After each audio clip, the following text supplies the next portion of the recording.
Good afternoon students. इस video के माध्यम से हम लोग तुलना सूचक वाक्य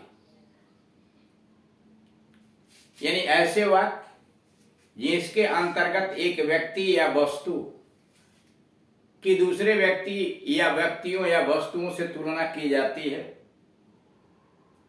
उन हिंदी वाक्यों का अंग्रेजी में किस प्रकार से अनुवाद किया जाता है, इन सारी चीजों के विषय में जानकारी प्राप्त करें। यह वाक्य दिया हुआ है, गीता सबसे सुंदर लड़की है। गीता सबसे सुंदर लड़की है। Gita is the most beautiful of all girls. Gita सबसे सुंदर लड़की है। Gita is the most beautiful of all other girls होना चाहिए। आप ऑल, यहां नहीं भी गर्ल रहेगा तभी काम चल जाएगा। आप ऑल फुल स्टॉप, इसलिए कि वहां गर्ल की कोई जरूरत नहीं है। या नहीं तो ऑल अदर गर्ल लिखना पड़ेगा, ऑल अदर गर्ल्स। मोहन कक्षा का सबसे लंबा लड़का है। Mohan is the tallest boy in the class. Mohan is the tallest boy in the class. Mohan कक्षा में सबसे लंबा लड़का है। नोट, अब यहाँ बनाने के लिए रूल इसके पहले वाले वीडियो में बताए जा चुके हैं, फिर समझ लीजिए। सब्जेक्ट हो गया, वर्ब हो गया, सुपरलेटिव डिग्री हो गया, देख रहे हैं। उसके बाद इन, आप, और आर भी कहीं कहीं, और तब आर या नाउन।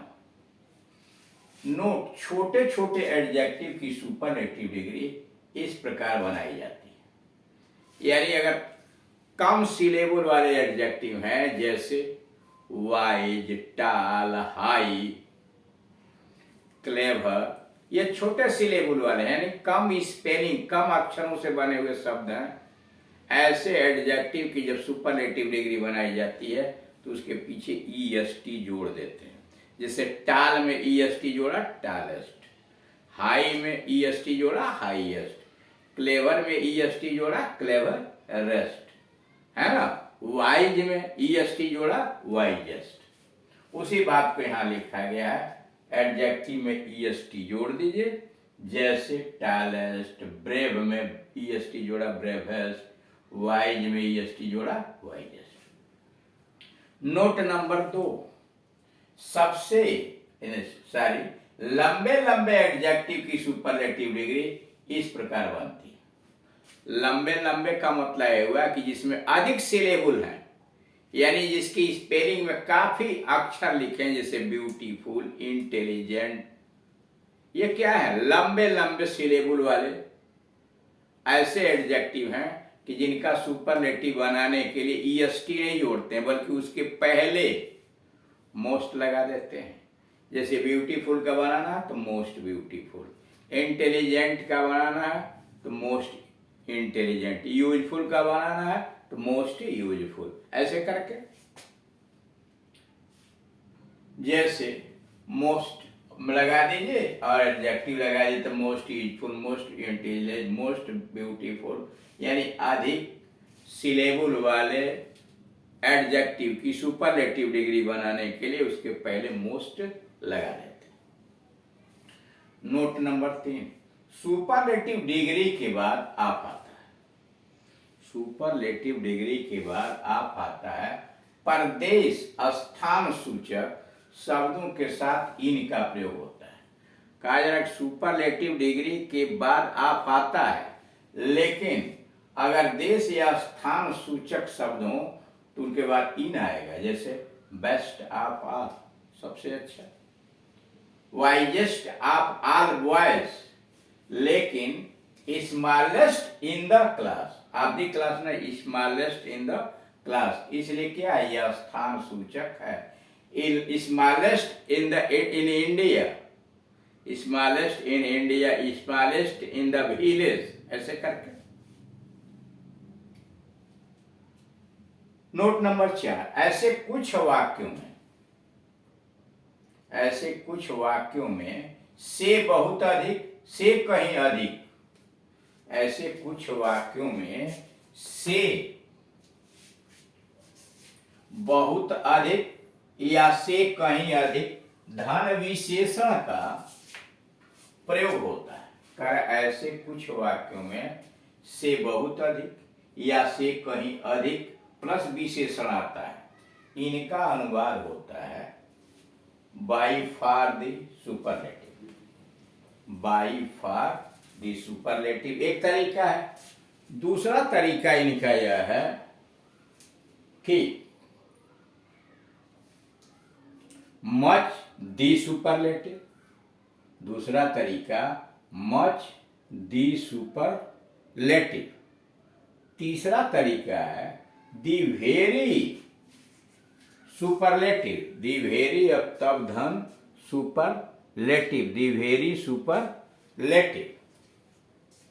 और चौथा है far and away superlative. Far and away superlative. यानी चार तरीके हुए किसी वाक्य में से बहुत अधिक अथवा से कहीं अधिक ऐसा करके आया हुआ है। से बहुत अधिक या से कहीं अधिक धन विशेषण आया हुआ है, यानी एडजेक्टिव उसके बाद आया हुआ है, तो ऐसे हिंदी वाक्य का जो अनुवाद होता है वह by far the superlative, much the superlative, the very superlative, far and away superlative होता है। यह पुस्तक सभी से कहीं अधिक अच्छी है। यह पुस्तक सभी से कहीं अधिक अच्छी है। This book is by far the best. This book is by far the best. इस नमूने पर पहले वाले। दूसरा this book is much the best. Much the superlative best. This book is much the best. और तीसरा this book is the very best. This book is the very best. और चौथा this book is far and away the best. This book is far and away the best. अब आइए, मोहन सभी से बहुत अधिक महान है। उदाहरण, मोहन सभी से बहुत अधिक महान है। Mohan is by far the greatest. Mohan is by far the greatest of all. By far the greatest of all. Mohan is much the greatest of all. Mohan is the very greatest of all. ये तीन ट्रांसलेशन आपके हो गए। Note number 5, ऐसे वाक्यों का अनुवाद इस प्रकार भी हो सकता है, यानी होता है। सब्जेक्ट लगाइए, वर्ब रखिए, कंपैरेटिव डिग्री का एडजेक्टिव रखिए, then all other the plural noun. All other plural noun, यानी इस फार्मूले पर भी इनका अनुवाद हो सकता है। दूसरा फार्मूला, सब्जेक्ट रखिए, वर्ब रखिए, कंपैरेटिव डिग्री, देन रखिए, फिर एनी अदर, और तब सिंगुलर नाउन हो गया। और तीसरा दिया सब्जेक्ट रखिए, वर्ब रखिए, कंपैरेटिव, देन एनी वन या एनी बॉडी या everybody else. Any one, everybody, anybody else लगाना पड़ेगा। यानी इन तीन फार्मूलों के आधार पर भी इन वाक्यों का ट्रांसलेशन हो सकता है। जैसे उदाहरण आगे दिया हुआ है, उषा सबसे अच्छी औरत है। Usha is better than anyone else. यहाँ Usha is better than anyone else या anybody else, everybody else. Usha is better than any other woman. Any other woman दूसरे पर आ गए। और Usha is the best of all woman. Usha is the best of all woman, जो जैसे पहले बनता था। दूसरा, उषा किसी से भी सबसे अच्छी है। उषा किसी से भी सबसे अच्छी है। Usha is better than anyone else. Usha is better than anyone else. Usha is better than anybody else या Usha is better than everybody else. अथवा Usha is the best of all Usha is the best of all. यह सबसे अधिक उपयोगी पुस्तक है। This is better than all other books. This is better than all other books, या this is better than any other book, या this is the best of all books. ऐसे वाक्यों में सुपरलेटिव धन ऑफ धन ऑल आता है, यानी ऐसे वाक्यों में सुपरलेटिव डिग्री का एडजेक्टिव फिर ऑफ और फिर ऑल आता है।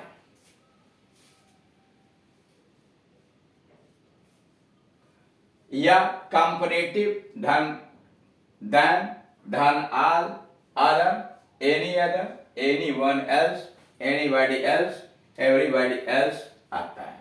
इनकी बनावट में तो अंतर रहता है, वाक्य के अंग्रेजी के बनावट में तो अंतर है, पर इनके अर्थ में कोई अंतर नहीं होता है। इस प्रकार ये दोनों प्रकार के वाक्य सुपरलेटिव का ही भाव व्यक्त करते हैं। इनके बनावट में भले अंतर, लेकिन भाव एक ही होता है दोनों प्रकार के बनावट के आधार पर।